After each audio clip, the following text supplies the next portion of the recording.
Sidang perkara pembunuhan berencana terhadap Brigadir N. Yosua Huta Barat yang menjerat Ferdi Sambo DKK hingga awal 2023 ini masih bergulir di meja hijau. Lalu, kapan sidang mantan Kadif Propam Polri itu sampai pada puncaknya? Diketahui dalam perkara ini, Ferdi Sambo didakwa melakukan pembunuhan berencana terhadap ajudannya sendiri yakni Brigadir N. Yosua Huta Barat. Perbuatan itu dilakukan bersama-sama dengan ajudannya Richard Eliezer Pudihang Lumiu dan Ricky Rizal. Tak hanya itu, istri Sambo, Putri Chandrawati dan sopir keluarga Sambo, Kuat Ma'ruf juga didakwa terlibat dalam kasus ini.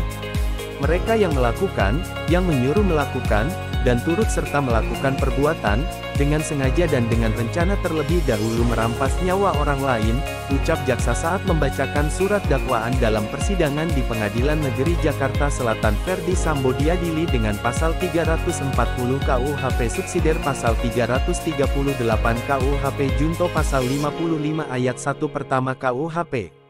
Tak hanya itu, Ferdi Sambo juga didakwa merintangi penyidikan dalam kasus pembunuhan Brigadir Yosua.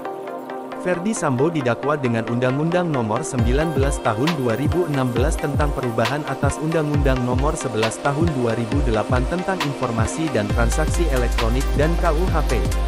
Dakwaan terhadap kelima terdakwa itu sudah dibacakan jaksa. Bahkan, beberapa anak buah Sambo di kepolisian hingga asisten rumah tangga ART juga sudah memberikan keterangan di persidangan. Agenda persidangan untuk Ferdi Sambo dan istrinya, Putri Chandrawati pekan ini masih mendengarkan keterangan ahli meringankan. Sementara Kuat Ma'ruf dan Ricky Rizal, baru memasuki tahap menghadirkan ahli meringankan. Berbeda dengan keempat orang itu, persidangan untuk Eliezer akan memasuki tahap pemeriksaan terdakwa. Eliezer akan diperiksa sebagai terdakwa pada Kamis 5/1 mendatang. Lalu kapan sidang Ferdi Sambo sampai pada puncaknya? Alur persidangan pidana diatur dalam Kitab Undang-Undang Hukum Acara Pidana KUHP sesuai Undang-Undang Republik Indonesia Nomor 8 Tahun 1981. Secara garis besar, berdasarkan KUHP, alur persidangan kasus pidana terdiri dari beberapa tahapan atau proses. Berikut ini alur persidangan pidana seperti sidang Ferdi Sambo dalam kasus pembunuhan berencana terhadap Brigadir Yosua. 1. Dakwaan. Jaksa akan mendakwa dugaan kesalahan terdakwa 2. Eksepsi. Jawaban terdakwa atas dakwaan jaksa 3. Tanggapan jaksa atas eksepsi. 4. Putusan sela. Hakim akan membacakan apakah eksepsi diterima atau tidak. Bila diterima, maka proses sidang selesai sesuai amar putusan sela. Bila eksepsi ditolak, maka sidang dilanjutkan. 5. Pemeriksaan saksi. Dimulai dari saksi fakta, saksi ahli dan saksi yang meringankan. 6. Pemeriksaan saksi terdakwa pengakuan terdakwa. 7. Tuntutan.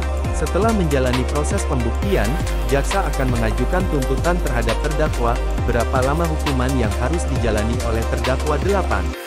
Pembelaan. Dalam hal ini terdakwa akan membela diri terkait tuntutan jaksa. 9. Replik. Jaksa akan membuat tanggapan atas pledoi terdakwa. 10. Duplik. Dalam hal ini terdakwa diberikan kesempatan terakhir mengajukan bantahan atas replik jaksa. 11. Rapat permusyawaratan hakim RPH. Sifatnya tertutup untuk umum dan rahasia. Majelis akan merumuskan dan merapatkan hukuman bagi terdakwa. 12. Putusan atau vonis. Majelis hakim akan membacakan putusan. Ada 3 jenis putusan: bebas, lepas dan terbukti melakukan pidana disertai jenis pidana.